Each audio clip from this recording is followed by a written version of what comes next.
Mais uma vez leamos o texto da palavra de Deus, Isaías 6. E agora nós leremos todo este capítulo e mais uma vez o faremos de forma alternada. Isaías 6, todo este capítulo de forma alternada. No ano da morte do rei Uzias, eu vi o Senhor assentado sobre um alto e sublime trono, e as abas de suas vestes enchiam o templo. Seus cabelos estavam por cima dele, cada um tinha 6 asas, com 2 cobriam o rosto, com 2 cobriam os seus pés, com 2 voavam.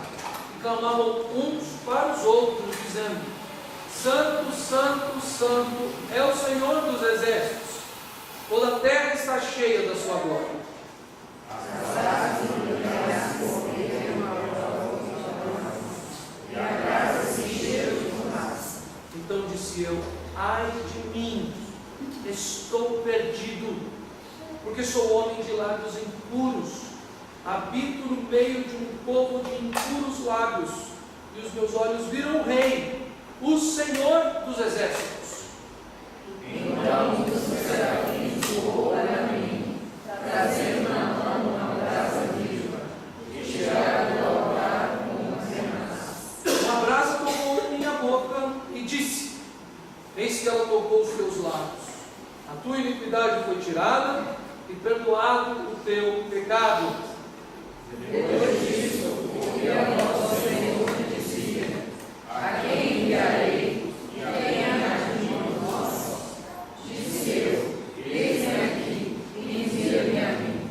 Então disse ele: vai e dize a este povo: ouvi, ouvi e não entendais. Vede, vede, mas não percebais. Torna insensível o coração deste povo, endurece os ouvidos e fecha os olhos, para que não venha a ver com os olhos, a ouvir com os ouvidos e a entender com o coração, e se converta e seja salvo. Então disse eu: até quando, Senhor? Ele respondeu: até que sejam desoladas as cidades, que fiquem sem habitantes, e as casas fiquem sem moradores, e a terra seja de todo assolada. E o Senhor afaste dela os homens, e no meio da terra seja grande desamparo.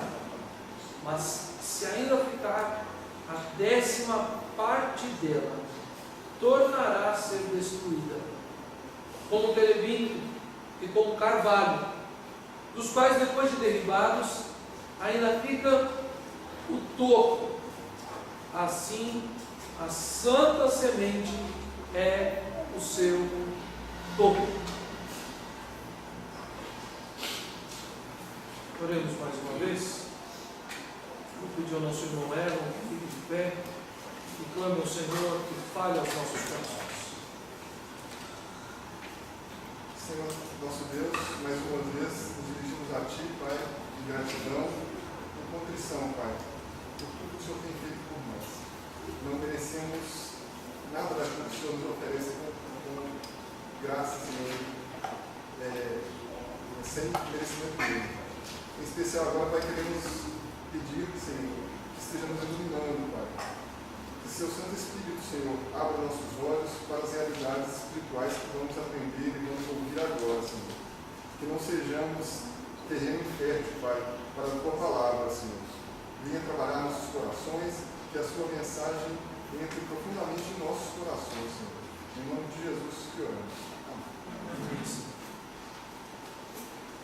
Irmãos e irmãs, nesse dia, nós temos a responsabilidade aqui na cidade de Belo Horizonte de levar o nosso voto às urnas e, ao fazê-lo, esperar, orar, confiar na boa mão do Senhor que conduza essa cidade para que possamos ter bons governantes. que possamos ser agraciados por Deus, um prefeito que seja bom, generoso. Nós fazemos isso de fato e de verdade a cada 2 anos. 2 anos se passam e nós teremos que, ou 2 anos se passarão, e nós teremos que ainda eleger não só um prefeito da cidade, mas deveremos voltar às urnas para eleger um governador, deputados estaduais, federais, senadores, o presidente da República. Passado isso, se o Senhor Jesus não tiver voltado, e aqueles que forem preservados em vida pela mão dadivosa do Senhor, 2 anos depois, terão que novamente voltar às urnas, sabe-se lá se no primeiro e segundo turno, para novamente pensar na nossa cidade e escolher novos vereadores, ou reeleger vereadores, ou escolher novo prefeito, ou reeleger prefeito. Para nós, nesse espírito ainda extremamente jovem de democracia, de república brasileira, isso acontece constantemente. E somos sempre pegos com a questão sobre o que será do dia de amanhã. O que vai ser de Belo Horizonte? O que será das demais cidades? O que vai acontecer com o Brasil, com o estado de Minas Gerais, se elegermos A ou B ou C? Aqui Isaías está se deparando com uma situação bem diferente da nossa. Por mais que ela pareça um pouco, porque há uma sucessão de governantes, Isaías não está fazendo de forma democrática, não está indo às urnas. O governo do povo de Deus nesses dias é o governo da monarquia. Então quem sucede o rei é o filho do rei. E a sucessão não é por eleição, não é por fim de mandato, mas a sucessão se dá pela morte do rei. Quando Isaías então começa a relatar a visão que ele dá, ele diz: no ano da morte do rei Uzias. Nós, crentes no Senhor Jesus, sabemos o nome de alguns reis do povo de Deus. Nós ouvimos bem, e se você perguntar sobre o rei Saul, sobre o rei Davi, sobre o rei Salomão, muito provavelmente as respostas históricas, biográficas desses homens vão ser fáceis para nós. Mas quem foi o rei Uzias?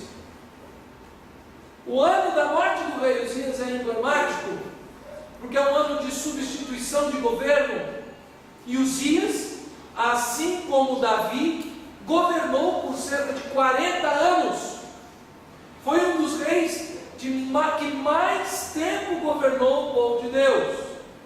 Só que Uzias, como Salomão, foi um dos reis que manteve o maior espaço territorial de Israel. Nos dias de Uzias foram conquistadas e a terra prometida teve a sua maior extensão. Uzias também foi considerado um gênio da guerra.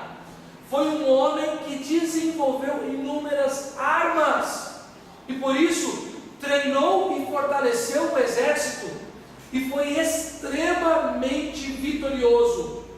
Nós não estamos falando da sucessão de um bom prefeito por 4 anos, de que gostamos de certo governante que esteve por 8 anos. Nós estamos falando de um rei que governou vitorioso, enriquecendo o seu povo, estendendo o seu território por 40 anos. E o número 40 é extremamente importante para nós, porque a palavra de Deus nos conta que gerações são determinadas a cada 40 anos. Aqui está de fato o fim de toda uma geração. Chegou ao fim a grande e vitoriosa geração do povo que viveu debaixo do governo do rei Uzias. E então, obviamente, se nós hoje indo às urnas temos esperança aliada a temor, imagine o que se passa no coração do povo de Deus quando vê tal transição acontecer. A tristeza da perda do rei, o temor com o seu sucessor, a probabilidade de seus inimigos verem o enfraquecimento da nação e tentarem atacar novamente. Uma geração passando e a necessidade de uma nova geração assumir o governo, o exército, a liderança do povo de Deus. E é exatamente nessa situação que Isaías nos relata esta visão. E ao ler esse texto nessa manhã, e ao meditar com os irmãos, eu quero ponderar sobre o seguinte tema: qual é de fato o impacto da gloriosa presença do Rei dos Reis, do Senhor dos Exércitos, na vida de seus servos e suas servas? Qual é verdadeiramente o impacto da glória do Senhor dos Exércitos na vida dos seus eleitos? Aqui, a primeira coisa que nós vemos é exatamente isso. No ano de medo, de insegurança e de incertezas, quando um rei, e você percebe que no texto aqui, olha de novo, com letra minúscula, isso não é um erro de digitação, isso na verdade é um registro apurado, um rei com letra minúscula. Isaías tem uma visão de quem de fato é o rei de Israel. Uzias morreu e Isaías vê a glória do Senhor dos Exércitos. É interessante, meus irmãos, porque o termo usado aqui, Senhor dos Exércitos, ele é muito conhecido do leitor do Antigo Testamento, e todo aquele que estuda o Antigo Testamento sabe que este é um termo que não é usado à toa. O Senhor dos Exércitos não é mais um elogio a Deus, mas todas as vezes que o Senhor se revela como Senhor dos Exércitos, é porque Ele está pronto a derramar sua justiça sobre a terra, seja sobre os inimigos de Israel ou sobre o próprio Israel. E quando nós lemos o texto, nós percebemos que a mensagem é exatamente esta, uma mensagem de justiça. A um povo que estava confiado ao rei humano, agora aparece a visão do Rei dos Reis, do Senhor dos Exércitos. O exército de Israel não era vitorioso por causa de Uzias. Quem ganhava as batalhas era o Senhor dos Exércitos.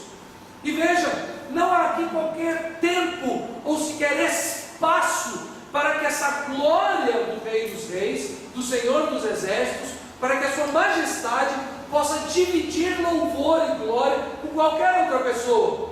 A cena é de total preenchimento.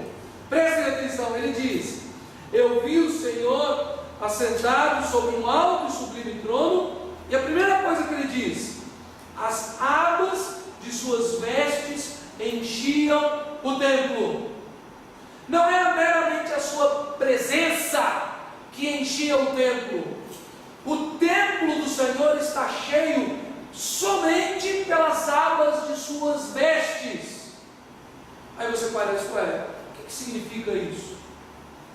Todo rei é medido em glória exatamente pelo significado da palavra glória.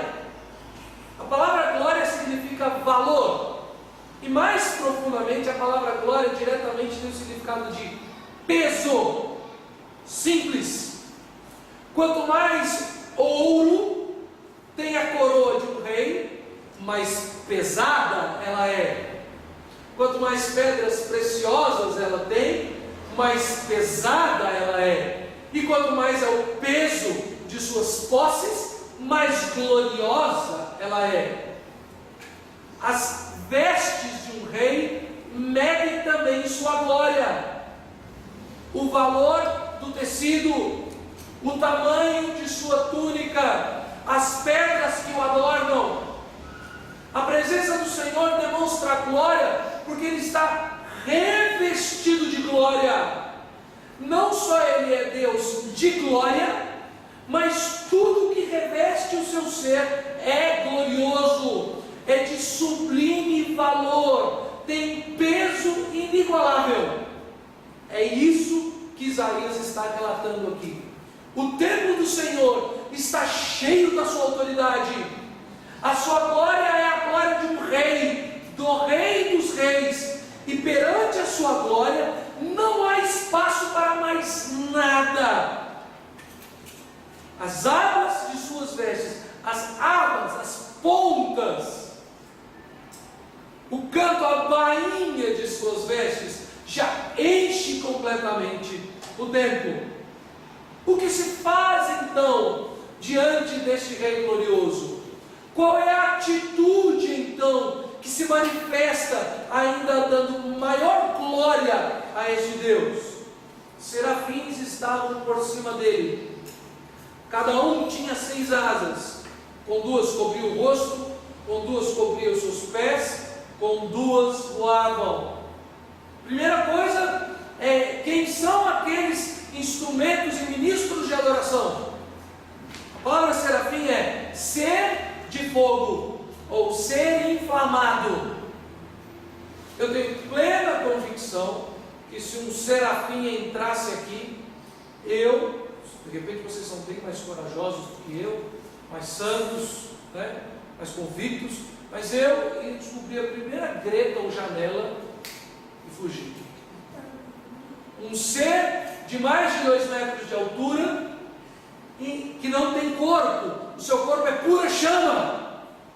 Eu não fico para contemplar, para conversar, tirar dúvidas teológicas. São tais seres que, comparados a nós, têm extremo poder, e não são pecadores, são anjos do céu, não pecaram, seres criados exclusivamente para louvor e glória do Senhor. E o que eles fazem diante da real glória do Senhor dos Exércitos? Eles tomam, em primeiro lugar, cuidado extremo com a reverência. 6 asas eles têm, 2 cobrem o seu rosto. Eles podem ser comparados a nós, seres de extremo poder e glória, mas diante da glória do Senhor, eles sequer podem olhar direto para Deus. Com 2 cobrem os seus pés, porque ali onde o Senhor está, é território santo, eles não podem pisar no templo do Senhor. Com 2 voam. Asas são feitas para voar, e seres alados usam suas asas para se locomover, e a sua locomoção deve ser fundamental ao seu serviço: ir, vir, atender. Mas de 6 asas, somente 2 servem para manter eles voando, pois 4 os servem para a sua reverência, o seu temor e tremor diante do Rei da Glória. Qual é então o serviço que eles prestam? Agora, cobertos de reverência, o serviço é única e exclusivamente a adoração, porque eles clamam, eles estão entoando, cantando aqui, dizendo uns aos outros: Santo, Santo, Santo é o Senhor dos Exércitos. Aqui não é uma repetição tola, como infelizmente às vezes alguns cânticos cristãos mesmo repetem por 20, 30 minutos as mesmas palavras, vãs repetições. Não é isso. Aqui também não há uma análise da Trindade Santíssima. Então é Santo Pai, Santo Filho, Santo Espírito Santo. O fato é que no hebraico não existem superlativos. Então, toda vez que se registra na língua hebraica um superlativo, se faz a repetição 3 vezes daquela palavra. Aqui os anjos dizem uma só coisa: o Senhor dos Exércitos é santíssimo. Não há ninguém mais santo do que Ele. Nada se compara à sua santidade. Ele é totalmente santo. Santidade não é meramente um atributo que Deus carrega como uma capa externa que o reveste. Santidade é inerente ao seu ser. Ele só é Deus, só é o que é, porque Ele é santo. Ele não tem meramente santidade, Ele é totalmente santo, santíssimo. A reverência destes anjos se deve a exatamente isso. Eles não podem contemplar tamanha santidade. Eles não têm direito de olhar com seus próprios olhos para esta perfeição absoluta. E isso se revela que, à medida que as próprias bases do templo se movem à voz da adoração da santidade de Deus. Vejam, não se movem à voz de Deus. Meramente a se levantar as vozes de adoração a Deus, o templo treme. E a casa se enche de fumaça. A fumaça no templo do Antigo Testamento é a fumaça de incenso. A única forma de se fazer fumaça no templo é pelo incenso. E o incenso é a representação das orações dos santos. A presença da casa cheia de fumaça é uma casa cheia das orações, dos clamores. E quem clama e ora e adora são os serafins. O seu clamor é tal diante da santidade de Deus que a casa se enche de fumaça, o templo treme, a terra treme perante o louvor e a adoração da glória de Deus. Meus irmãos, isso deve ser por si só impactante.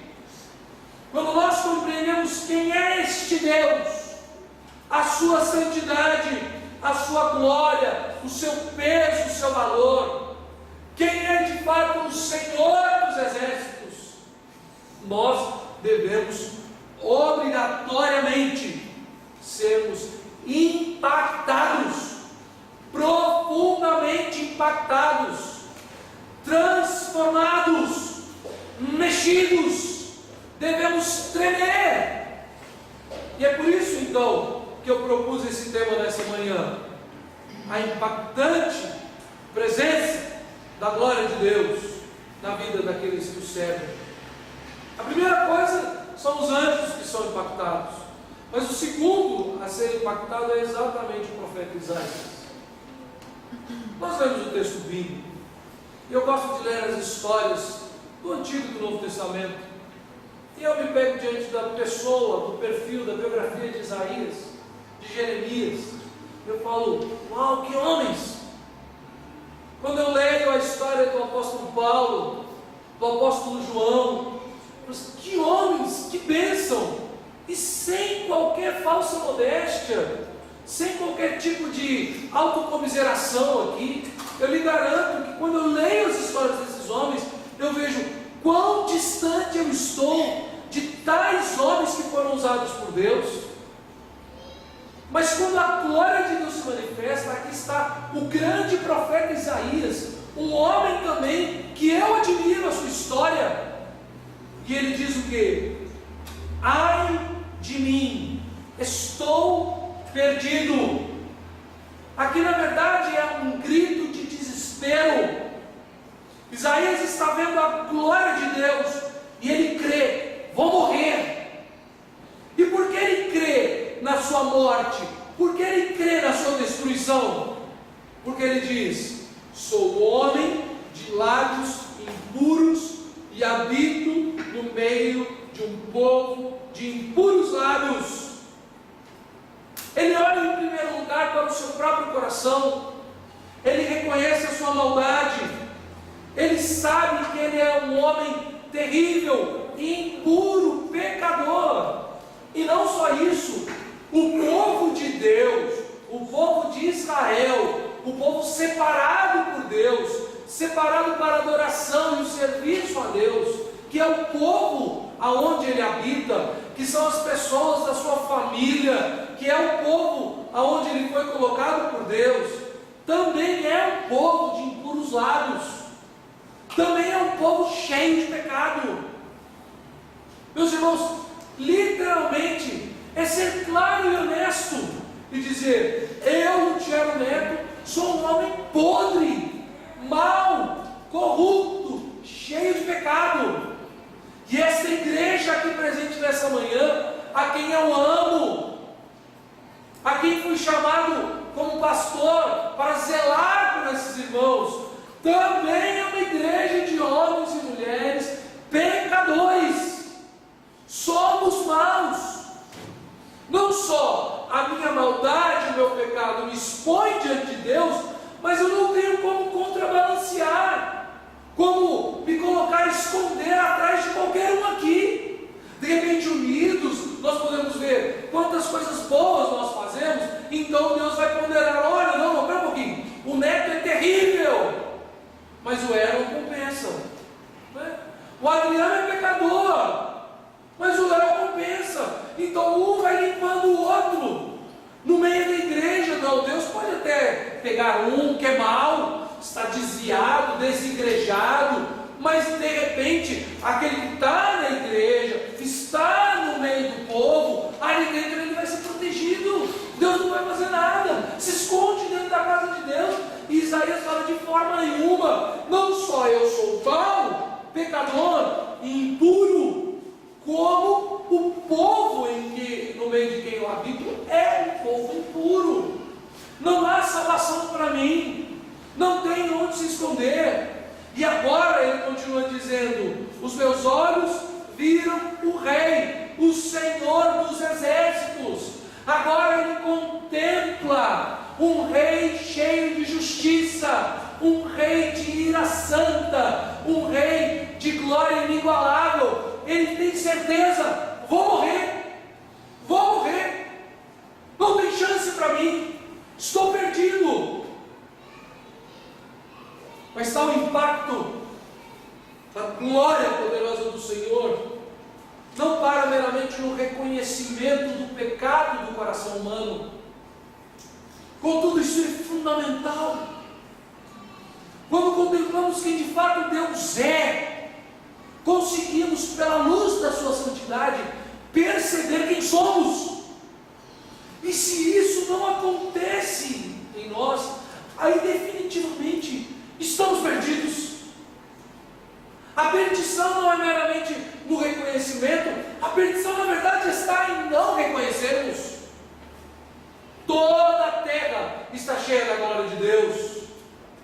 O sol que ilumina e aquece a nossa terra, que é uma estrela de quinta grandeza, nós sequer podemos, num dia iluminado, pegar os nossos olhos e ficar olhando diretamente para o sol, porque senão o sol vai destruir a nossa vista. Se o nosso planeta quiser ser maior do que este sol, essa estrela de quinta grandeza, e se afastar um pouquinho, congelamos. Se se aproximar um pouquinho, derretemos. Perante a glória do Criador do Sol e de todas as outras estrelas da galáxia, do universo, que são infinitamente maiores do que este Sol, nós estamos perdidos. E se pelo Sol, pela criação, pelos mares, pelos inúmeros animais que são infinitamente mais poderosos do que nós, pelos riscos da vida, pelas tempestades, pelos terremotos, pelos maremotos, ou pela erva que brota, pelo alimento que surge da terra, que nos é essencial, pelo ar que nós respiramos, que nós, se ficarmos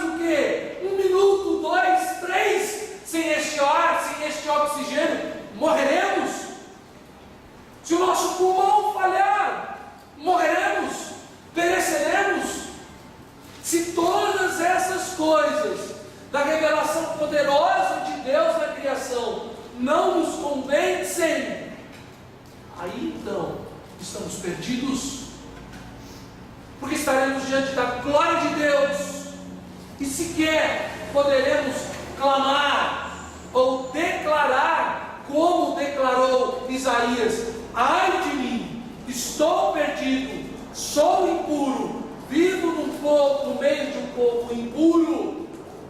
Aí está, meus irmãos, a constatação daqueles que amam a Deus, que creem em Deus. Somos impuros. O impacto da glória de Deus nos faz reconhecer isso. Tal impacto é avassalador. Somos impuros. Mas esse impacto é cheio de graça. Pois diante da confissão de pecado e de impureza de Isaías, o versículo 6 nos ensina que um dos serafins voou para mim, trazendo na mão uma brasa viva, tirada do altar como uma tenaz. Com a brasa tocou a minha boca e disse: eis que ela tocou os teus lábios, tua iniquidade foi tirada e perdoado o teu pecado. Diante da declaração da impureza e da incapacidade total e absoluta de um homem impuro diante do Deus Santo e Poderoso, é o próprio Deus que envia seus servos para providenciar a purificação das nossas vidas. Vejam, alguns detalhes, quando a gente lê, é tão poético, é tão bonito, que a gente não vai nos detalhes. Da onde sai a brasa? A brasa sai do altar. Não se pode usar no templo do Senhor fogo estranho. Foi isso que matou os filhos de Arão. Eles viram que as brasas para o serviço, para iluminar o templo, para acender os incensos, elas saíam do altar. Mas o altar era um lugar mal cheiroso, era feio, se matavam animais ali. Você provavelmente já fez um churrasco e deixou cair um pedaço de carne dentro da brasa, cheiro mal. Se derramava sangue sobre o altar, aquilo era horrível, aquela brasa era fedorenta. Então, os filhos de Arão fizeram o quê? Vamos inovar, vamos fazer o seguinte: deixa essa brasa que cheira mal do lado de fora, no altar, vamos produzir outro fogo. Eles não fizeram nada de má fé, eles simplesmente não fizeram o que Deus mandava. E na casa do Senhor só se faz o que Deus manda. Agora então, o fogo estranho foi introduzido na adoração e Deus os matou na hora. Essa cena que eu acabei de dizer, explica muito bem o que está acontecendo no versículo 6 e 7. Os serafins tiram a brasa do altar, do local do sacrifício, da onde o sangue é derramado para a remissão de pecados. Não é qualquer brasa. Não seja literal, loucamente, querendo colocar brasa viva na sua boca, achando que isso é um ritual para purificar o seu pecado. Isso é loucura. Aqui está toda uma encenação da purificação. É do fogo do altar, é do sacrifício que vem o nosso perdão. É do sacrifício vivo e verdadeiro, não de altares humanos, mas do altar do templo celestial, do templo onde habita o Rei dos Reis, deste sacrifício perfeito, o sacrifício que Ele mesmo providencia, o sacrifício do Seu Filho perfeito, no templo perfeito, diante do Deus perfeito. Só se pode oferecer sacrifício perfeito, e este é único e verdadeiro: Cristo. É este altar, é este sacrifício que nos purifica do pecado. É a presença de Cristo, viva e verdadeira, chama viva em nossos lábios e corações, que pode nos purificar. Aqui está então a declaração de que a nossa iniquidade foi tirada e perdoado o pecado. Podemos sim agora nos apresentar diante do Senhor, podemos sim partilhar da adoração ao Senhor, podemos sim reconhecer quem é o Senhor dos Exércitos, podemos sim declarar que Ele é santo, santo, santo, e mesmo assim não sermos consumidos, mesmo assim não morrermos nem temer a morte. A presença do Senhor é tamanha, o impacto da glória do Senhor é de tal ordem que nos faz reconhecer nossa miséria, mas nos faz perceber a graça e a misericórdia daquele que nos purifica. Ele é justo, Ele é Senhor dos exércitos, mas Ele é purificador, Ele é agraciador, Ele é libertador, perdoador. E o terceiro resultado deste impacto fica agora então claro na disposição do servo transformado por Deus. A primeira coisa, Isaías vê a glória de Deus, e como os céus e o templo do Senhor se abalam, os anjos se curvam reverentemente, o Senhor causa impacto em todas as regiões celestiais e terrenas, o mundo se abala à voz do louvor ao seu nome. A segunda coisa, que este impacto produz então transformação profunda e necessidade de perdão, porque causa um impacto tão profundo que nos faz reconhecer os nossos pecados mais ocultos, mais íntimos, nossas falhas de caráter que nós queremos tratar simplesmente com livros de autoajuda, ou que queremos esconder, suplantar, colocar numa balança sem os seus defeitos, mas eu também tenho minhas qualidades, ou querendo me esconder no meio do povo de Deus, dizendo: olha, um homem mau, uma mulher injusta, mas é crente. Você nunca ouviu esse argumento? É crente. Não, fulano é péssimo, mas é dizimista. Fulano é uma mãe terrível, mas está todo domingo na igreja. Beltrano nunca leu a Bíblia, mas ele fez profissão de fé na sua juventude. Não há onde se esconder. Tal impacto profundo nos mostra a nossa miséria e a necessidade do sacrifício de Cristo em nosso favor. Agora então, servos da glória do Senhor, tremendo diante do Senhor, confessando o nosso pecado e tendo recebido a purificação pela obra de Cristo Jesus, a voz continua e o Senhor diz: a quem enviarei? Quem há de ir por nós? Eu acho maravilhoso quando a voz do Senhor é registrada como nós. Pai, o Filho e o Espírito Santo, em perfeita harmonia, diz: quem há de ir por nós? Um só Deus, três pessoas, e ele diz: quem há de ir por nós?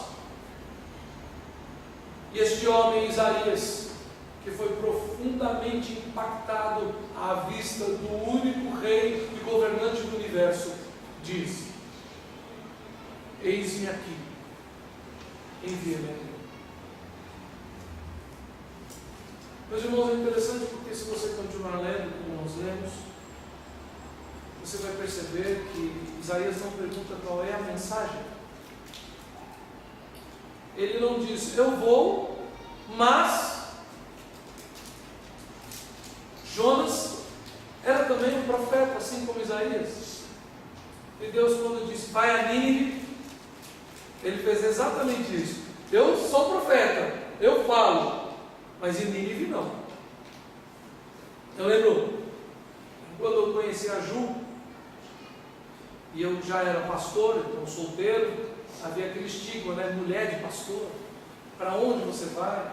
Mulher de pastor não tem cidade, não tem casa, não tem nada, e tal. E eu ficava assim. Quando a Juliana me conheceu, ela já sabia o que era a vida de um pastor, e ela não se importou. E ela falou assim: mas você vai querer morar onde? Em Belo Horizonte, em São Paulo, vai para fora do Brasil? E eu falei assim: hoje eu sou pastor em Belo Horizonte.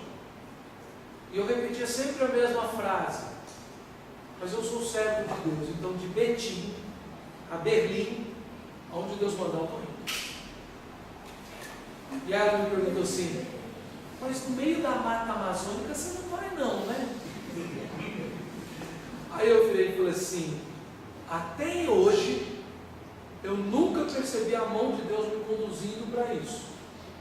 E eu tenho visto Deus capacitando homens de uma forma absurda, dando a eles amor por esse tipo de trabalho, disposição. Eles se vestem de índio, entram nos barcos, fazem um trabalho maravilhoso. Mas se Deus quiser me levar, eu tenho plena convicção que até na mata amazônica Ele vai capacitar a mim e a você, e nos dar paz e nos guiar. E ela nunca reclamou. Nós continuamos em Belo Horizonte, provavelmente continuaremos por um bom tempo, mas ela sabe. Outro dia eu falei, meu bem, vamos embora? Vamos para onde? Eu falei assim, eu fui sondado para auxiliar numa plantação de igrejas na Escócia. O pastor de lá, meu amigo, me convidou, falou assim, nós temos 4 igrejas começando, nós não temos pastor aqui, né? Você conhece a gente está indicando o seu nome, você gostaria de vir? Eu falei assim, gostaria, pode indicar. E aí ela falou assim, Juliana, você iria para a Escócia? Bora. Não tem medo não.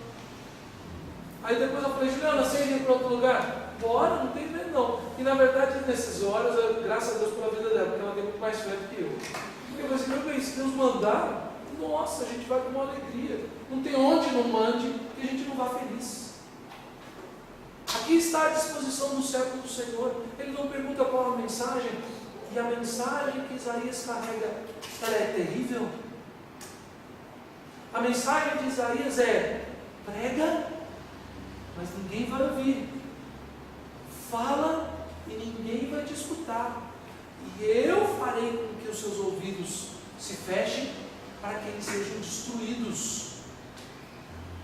Meus irmãos, para nós é muito confortável estar aqui nessa manhã.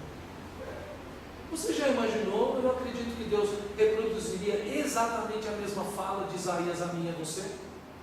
Deus usa cada momento a sua vontade na pessoa de Cristo. Mas você já se imaginou, já se colocou nos sapatos de Isaías? Isaías, olha o teu povo, a tua tribo, a tua casa, a tua família, primos, tios, irmãos, amigos de infância, pessoas que você nos últimos 40 anos passou vendo uma geração inteira sendo vitoriosa, sendo rica, sendo poderosa. Sabe este povo? Agora, eu vou destruir este povo e você vai ser instrumento de destruição na vida deste povo. Eu vou julgar este povo e você é o meu canal para este juízo. Porque você vai falar e eles não vão te ouvir. Você vai insistir e eles não vão atender.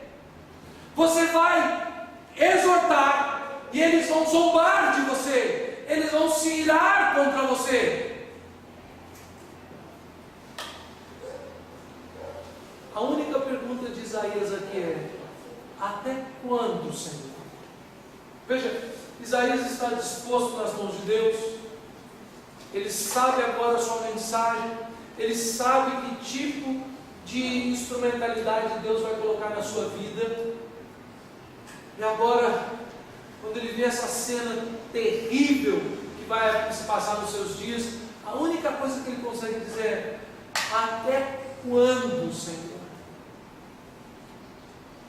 E Deus diz: até que sejam desoladas as cidades, que fiquem sem habitantes, as casas fiquem sem moradores, e a terra seja de todo assolada.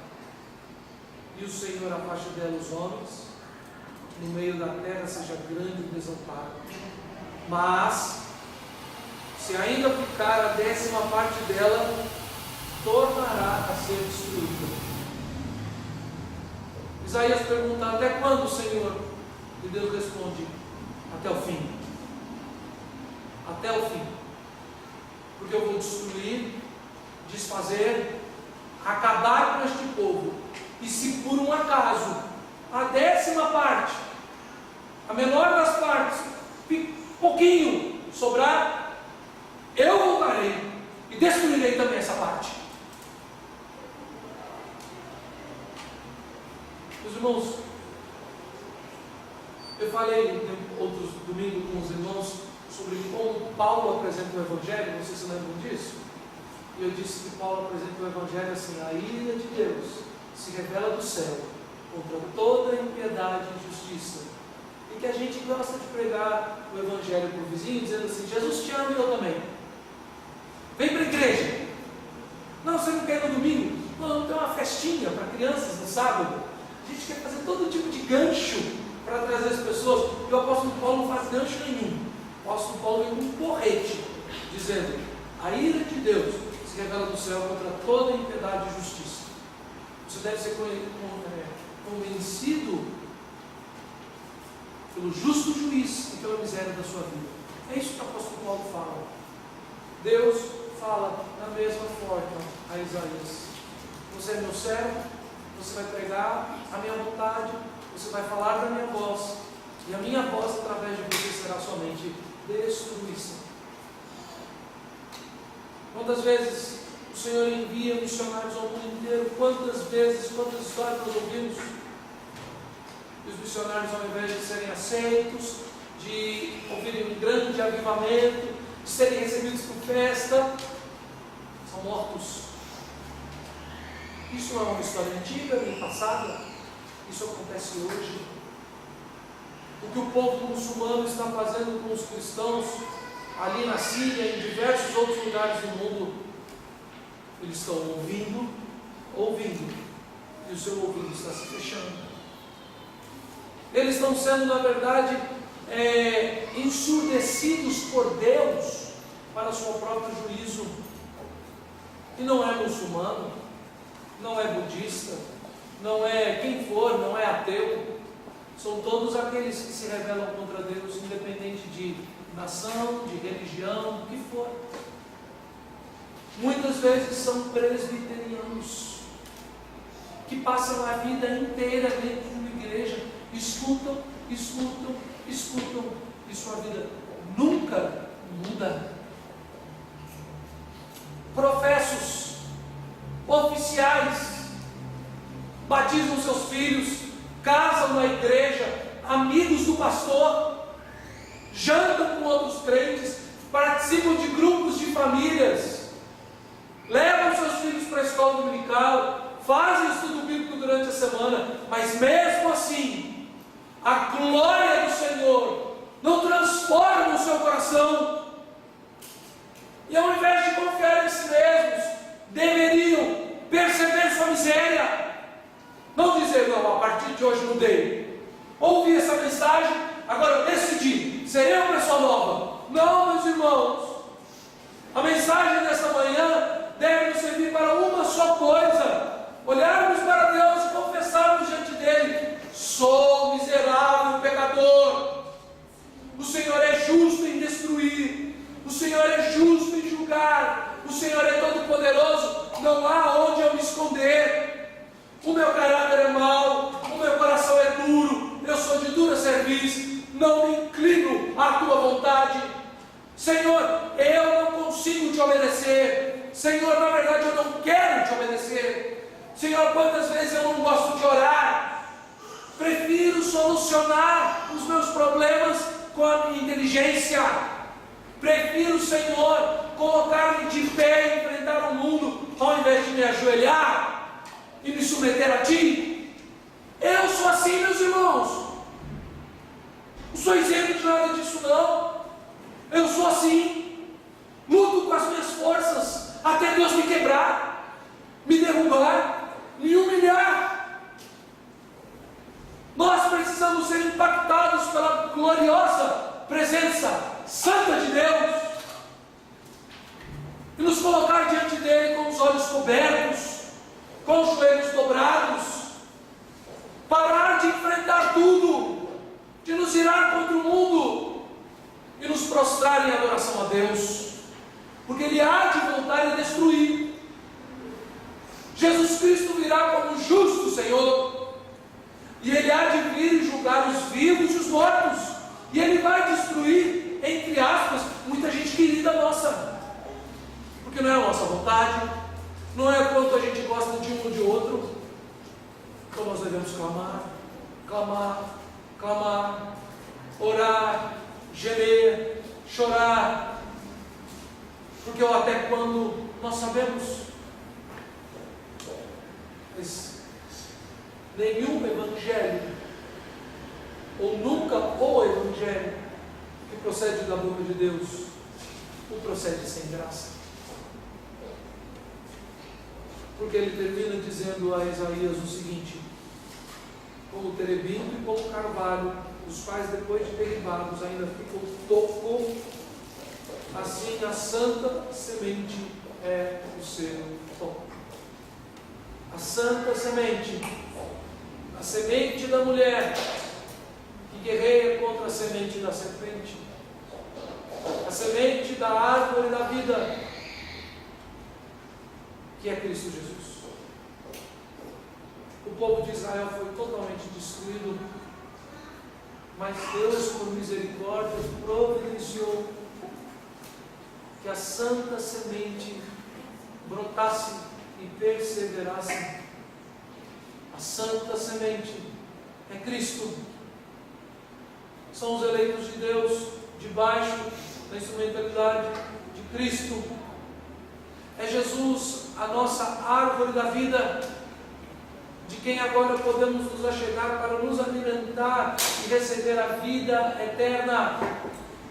É Jesus, a santa semente. E assim como uma árvore que é cortada, e nós olhamos para um grande desmatamento, vemos só toco, e falamos: cadê a floresta? Sumiu! Cenas de florestas inteiras devastadas, e só o toco sobrou. E nós então declaramos: sumiu! Mas quem estuda um pouquinho de biologia, de botânica, sabe que se o toco ficou, a árvore volta a brotar. Então nós vemos uma floresta de tocos, mas é uma floresta. E se não for mais cortado, e a chuva vier, e sua raiz estiver firme, ela brotará novamente. E este toco é Cristo. Israel será cortado no toco, mas a semente de Israel, o toco de Israel é Jesus. Então agora haverá de nascer uma nova árvore, uma nova videira, um novo Israel, o verdadeiro Israel em Jesus. Meus irmãos, Deus haverá de destruir este mundo como destruiu Israel.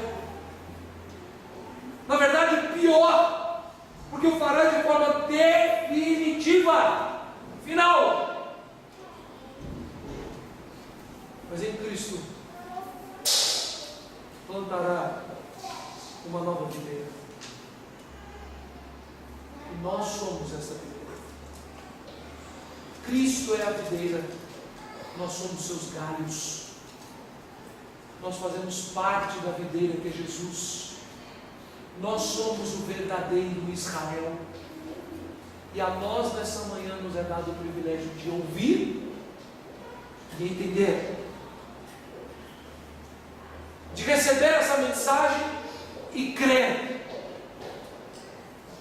de perceber a voz do poderoso e majestoso Senhor do Universo e nos prostrar e confessar o nosso pecado e solenemente, reverentemente implorar pela redenção dos nossos pecados. Nós agora, se não fomos ainda redimidos, se há alguém aqui nessa manhã que ainda não encontrou-se com Cristo e confessou o seu pecado, nessa manhã o pode fazer. E todos aqueles que já o foram devem estar prontos a responder: eis-me aqui, Senhor, envia a mim. De uma forma prática e direta, esta igreja em seu nascedouro só nascerá na vontade de Cristo se estiver pronta a responder: eis-me aqui, Senhor, envia-me a mim. Devemos estar prontos a pregar a voz de Cristo, aonde quer que o Senhor nos colocar, e Ele nos colocou aqui. Pitangueiras 186, esquina com Rua Mangabeira, no alto do Santo Antônio. Eis-nos aqui, Senhor, envia-nos. Eis-nos aqui, Senhor, envia-nos. E ao chegarmos no nosso trabalho amanhã, eis-me aqui, Senhor, envia a mim. E ao chegarmos na nossa casa hoje na tarde, eis-me aqui, Senhor, envia-me a mim. E ao viajarmos para onde for, para estudo, para trabalho, para o que Deus nos mandar, eis-me aqui, Senhor, envia-me a mim. Meus irmãos, quando minhas filhas choram à noite, e agora são 2, e às vezes elas combinam um dueto na madrugada, a minha esposa precisa de mim. Eu detesto ser acordado à noite. A Juliana esses dias tem me acordado e eu tenho atendido ela, mas eu não me lembro o que eu fiz para atendê-la. Outro dia ela virou assim: Ludigero Neto, a pomada, e eu entregando a fralda. Está aqui. E eu ficando bravo. E eu, zonzo de sono, ela falou assim: Ludigero Neto, e ela ficando nervosa. Eu falei: por que você está nervosa? Não estou fazendo nada de errado. Coisas tão simples. Nós não estamos falando de conquistar o mundo, de sermos enviados para a janela 1040, de nos tornarmos guerreiros de Cristo contra os muçulmanos. Eu estou te dizendo, meu irmão, uma das coisas corriqueiras e simples. Minha sogra tem dado um testemunho esses dias, e com esse testemunho eu tenho tentado acompanhar. Juliana fala: meu bem, isso, minha sogra já levantou e já resolveu. Tem gente que acha ótimo, né? Vai se acomodar. Eu estou ficando envergonhado. Então, quando a Juliana fala: meu bem, isso, eu digo: minha sogra, senta aí, já sabe. Mas eu vejo a necessidade que a minha esposa tem, que as minhas filhas têm. E eu digo para vocês, o amor delas e o amor que eu tenho por elas, honestamente falando, não me convence. Eu prefiro dormir, eu prefiro fazer do meu jeito, mas eu preciso fazer de outro jeito. Eu preciso estar disposto a ser bênção na vida delas, porque Deus assim quer. Domingo de manhã, muitas vezes, vocês acham que o pastor é o único que acorda feliz domingo, né? Vocês têm sono e o pastor não. Meus irmãos, eu preciso vir aqui, eu preciso orar com os irmãos, eu preciso visitar os irmãos, eu preciso me preparar para pregar a igreja de Cristo, para obedecer a Deus. E eu digo para você que tem vezes que eu não quero, e às vezes não é um dia ou outro não, tem vezes que são semanas. Eu também me desanimo, eu também tenho meus dias de baixo astral, essa expressão é horrível, né? Me perdoe, mas de desânimo profundo. Mas eu preciso, pela graça de Cristo, ser impactado por sua glória mais uma vez, para fazer o que Ele quer, dizendo: eis-me aqui, Senhor, envia-me a mim.